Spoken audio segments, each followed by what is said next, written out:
Haji, kita kan sudah masuk pertengahan tahun ya, di tahun 2025. Di sisi lain, katanya kita bertepatan dengan liburan sekolah kemarin ini, katanya surganya para pelaku usaha wisata untuk mendatangkan cuan. Nah, kondisi di Raho ini seperti apa Pak Haji? Kira-kira pas liburan kemarin ya? Realisasi yang terjadi, peningkatan ada signifikan, tapi mungkin masih ada tidak tercapainya tingkat hunian yang selama ini diharapkan, karena libur sekolah itu tahun-tahun sebelumnya itu betul-betul itu adalah panen lah Pak ya. Panen ya? Panen ya. Kunjungan. Panen kunjungan dan gitu. Setiap tahun pasti perubahan terjadi lah Pak ya. Ya, tidak selamanya sama gitu. Betul, dari tahun ke tahun teman-teman pengelola wisata harus lebih meningkatkan inovasinya.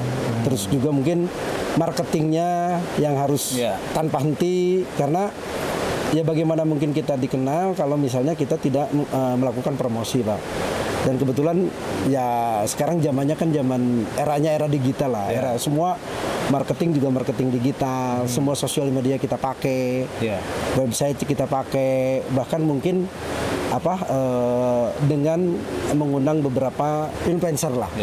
Kira-kira berapa penurunan persentase dari tahun kemarin dengan tahun sekarang? Perkiraan mungkin sekitar 30% Pak. 30%. 30%. Tapi hampir merata semua ya? Hampir merata Pak. Setelah evaluasi tidak sepenuhnya terisi semua, kalaupun mungkin yang ada terisi ya sisa antara 30%-an masih alokasi bisa melakukan pemesanan on the spot. Padahal sebelum-sebelumnya kan waiting list kan gitu. Kalau kita lihat, saya mungkin bukan hanya di libur sekolah kemarin Pak, kita lihat dari liburan Lebaran pun sudah mulai kelihatan penurunan. Ya, penurunannya terasa lah kan gitu ya. Kita bersaing dengan bukan dengan benda hidup tapi dengan benda mati kan gitu ya. Artinya kalau mungkin aksesnya terus yang perlu mungkin di lokasi-lokasi itu adalah keamanan, kenyamanan, kebersihan, keselamatan kan gitu lah. Nah, yang terutama mungkin ini sampah Pak. Karena kan selama ini selalu didengungkan bahwa wisata itu penyumbang sampah kedua setelah sampah rumah tangga kan gitu ya.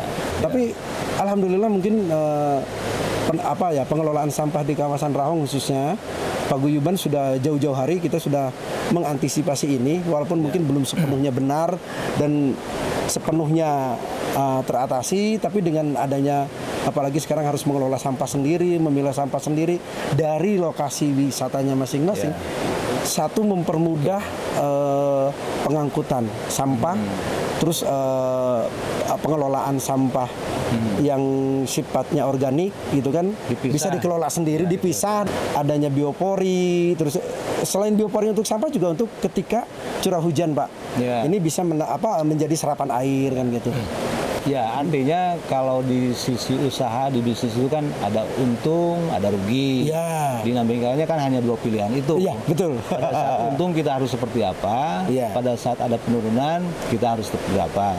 Mungkin Pak Haji punya trik dan strategi untuk mengatasi semua ini. Nah, di Muara Rahong ini kan wisata alam Pak Haji ya, terbuka, ada hutan pinus, ada sungai, termasuk juga suhunya juga bisa saja terjadi ekstrim.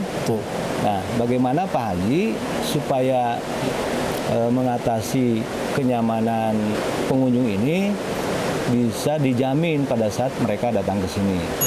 Ketika tamu menginap di Muara Rahong, kami sampaikan bahwa untuk sungai yang ada di lokasi kami itu sungai yang memang debit airnya sudah diatur. Karena diatur oleh bendungan. Betul Pak. Jadi debit airnya sudah stabil. Betul. Sebelum mereka booking pun kami sampaikan bahwa kami di tengah hutan, cuaca kemungkinan suatu saat bisa berubah. Ekstrim ya. Betul. Kalau untuk banjir aman, karena kami setelah melakukan kajian pun bahwa kajian sungai ini aman untuk wisatawan. Oh, berarti sudah ada kajiannya. Sudah ada kajian.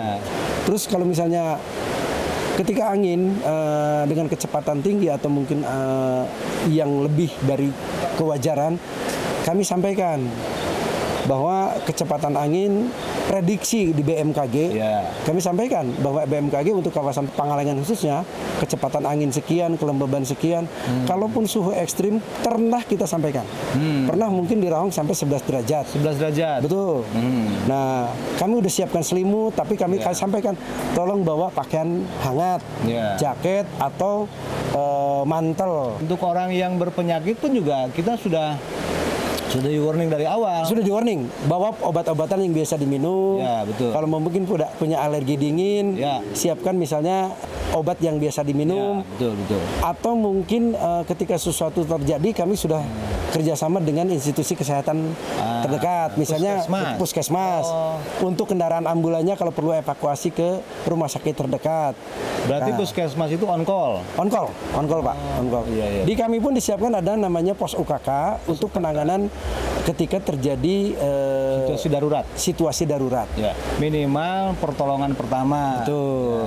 Dan jangan khawatir bahwa customer kami yang berkunjung di sini, khususnya di kawasan Rahong, ini sudah kami asuransikan. Oh, sudah terasuransi. Sudah terasuransi. Nah, ini kan banyak pohon pinus, Pak Haji. Siap. Ini pohon pinus ini kan yang saya tahu di kawasan perhutani. Betul. Apakah ada pengecekan rutin dari petugas perhutani?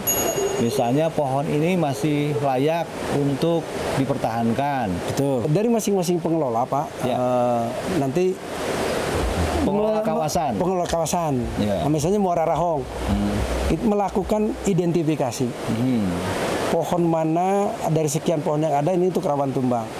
Nanti kami bersurat ke perhutani, dari perhutani nanti berkoordinasi dengan tim BPBD, terus Babinsa, Babin Kamtibmas. Nah, untuk melaporkan dan mengeksekusi. Oh, itu langsung dituarnya? Enggak. Tapi kalau memang itu darurat kami sampaikan semua ini nanti sambil artinya paralel, Pak. Paralel. Dan kayunya pun tidak boleh dipergunakan, Pak. Nah, dikumakan kayunya. Disimpan. Oh, disimpan. Tidak boleh digunakan di area sini, Pak. Kalau boleh digunakan, saya ngebangun pura-pura rawan tumbang semua, Pak. Atau pohonnya diracun biar mati. Iya, gitu. Oke, Pak Haji. Gitu enggak, Pak. Kita taat prosedur, Pak. Gitu. Ini Pak Haji sering viral ya, kaitan dengan di lokasi wisata itu masalah keamanan, kenyamanan.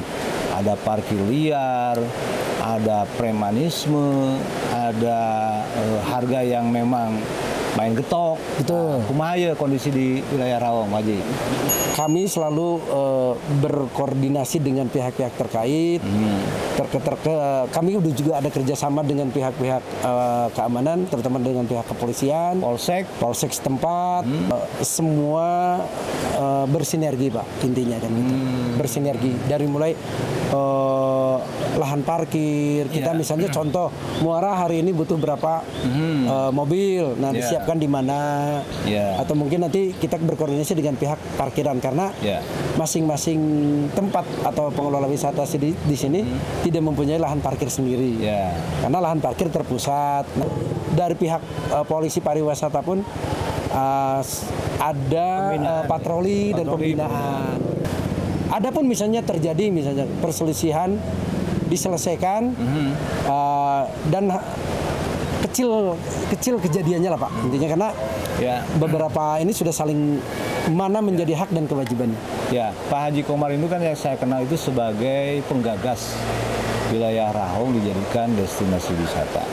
Nah, premanisme ini muncul pada saat ketimpangan sosial, Pak, terjadi. Betul. Artinya ada masyarakat yang mungkin minim untuk mengakses pekerjaan. Betul. Otomatis dia akan berprofesi sebagai parkir liar atau segala macam. Nah, strategi Pak Haji seperti apa?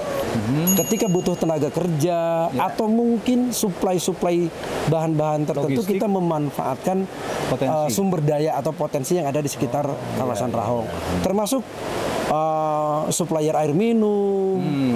Untuk sarapan kita ke vendor misalnya. Untuk kayu bakar api unggun kita pun memanfaatkan masyarakat setempat. Jadi tidak usah semua kita lakukan sendiri gitu, Pak. Nah, kira-kira Pak Haji dengan munculnya tumbuh berkembangnya wisata Rahong yang ada kabin, ada glamping, kira-kira penyerapan tenaga kerja lokalnya kira-kira berapa? Kalau dari sisi jumlah, dengan jumlah di Paguyuban ada 19 glamping destinasi dengan rata-rata misalnya di antara 10 sampai 15, anggap aja lah rata-rata 10 itu udah 190 orang bisa terserap menjadi tenaga kerja. Di luar vendor kan gitu. Vendor ya. Iya. Untuk mengerjakan bangunan, maintenance itu pasti menggunakan tenaga lokal. Kita tidak pernah mengundang dari mana misalnya gitu.